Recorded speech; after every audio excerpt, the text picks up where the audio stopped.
All right, so this video is about a tea, and I know what you're thinking. What? A tea? Really? Yes, I'm talking about a tea, and just bear with me for 60 seconds because what I'm going to tell you about in this tea is going to change the way that you think about your blood pressure forever.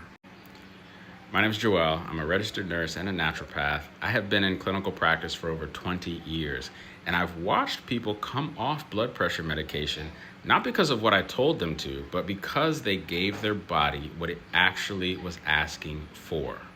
And most of the time, it was asking for plants. If your doctor has never talked to you about the herbs I'm about to name, that's not their fault. They were trained in pharmaceuticals. But you deserve to know both sides. So let's get into it.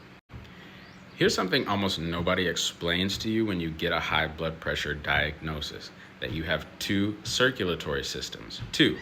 The first one, your cardiovascular system, which is your heart, your arteries, your veins, that's the one your doctor is watching. That's the one medication targets. The second one is your lymphatic system. It doesn't have a pump. There's no heartbeat driving it. It only moves when you move. And so when you live a sedentary lifestyle, that system gets backed up. You experience swelling in your lower extremities and all over the place, not where it's supposed to be. So medication tends to target the first system, but not the second. This tea that I'm going to tell you about targets both. So the main ingredient that I put in this tea is hibiscus.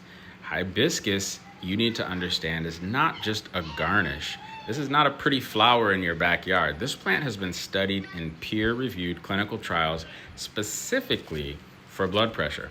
A landmark study published in the Journal of Nutrition in 2010 took adults with prehypertension and hypertension and made them drink hibiscus tea daily for 6 weeks.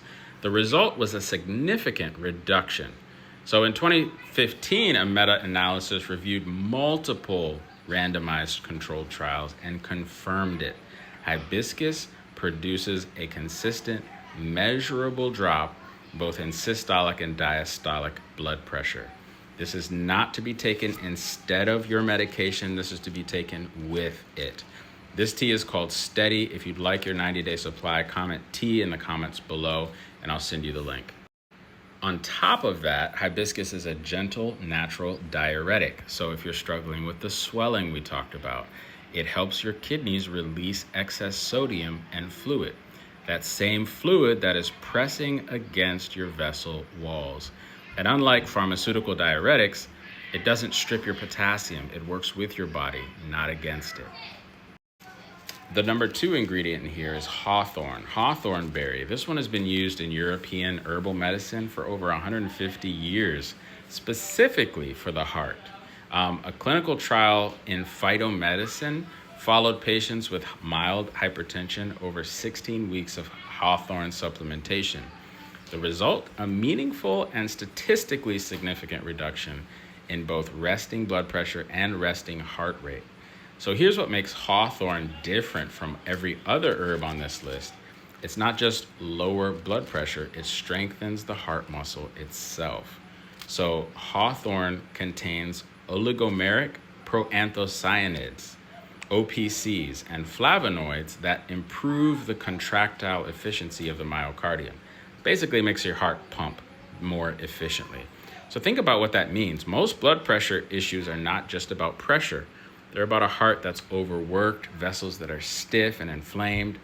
And if hibiscus is opening the highway, hawthorn is rebuilding the engine.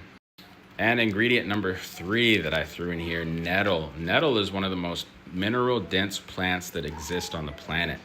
Stinging nettle. People look at me sideways when I say this one, but hear me out. Magnesium, potassium, and calcium are the 3 minerals most directly tied to blood pressure regulation and fluid shift in the right direction.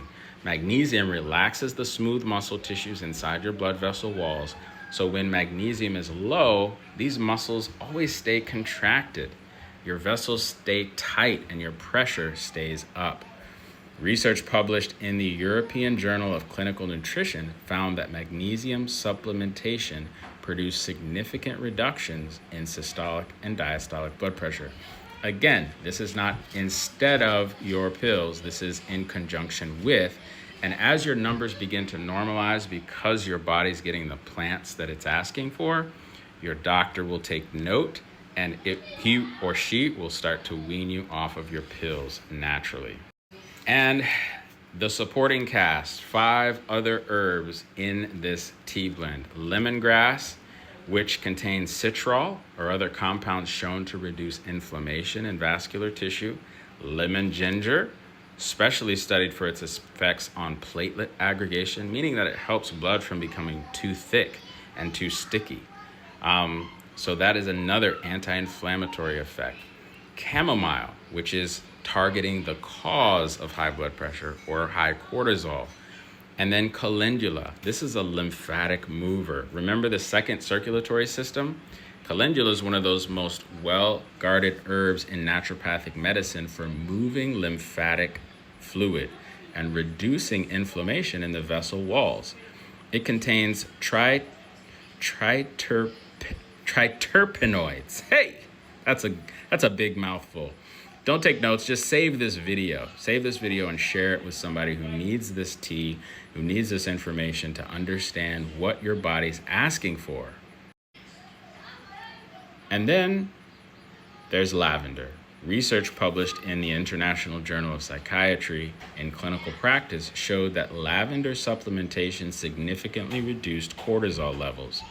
Anxiety scores in clinical subjects went down. Cortisol is not just a stress hormone, it's a vasoconstrictor. So it tells your blood vessels to tighten. It tells your kidneys to retain sodium. Chronically elevated cortisol is one of the most underdiagnosed drivers of treatment-resistant hypertension, which means if your blood pressure pills are not working, you've got to figure out why your cortisol is high. Every single one of these herbs is in Shvutu Steady Tea. Caffeine-free, no stimulants, no jitters, no prescription, just 8 plants that have been used for centuries, studied in modern clinical research, working together to support your body, which already knows what to do with these plants. This is not a replacement for your doctor. Please hear me. Keep your appointments, monitor your numbers, but start giving your body the raw materials it's been asking for. Drink it every day, morning or evening. Caffeine-free means it works anytime. If you would like a 90-day supply, comment tea in the comments below and I'll send you the link. Remember, genetics writes the recipe, but lifestyle bakes the cake.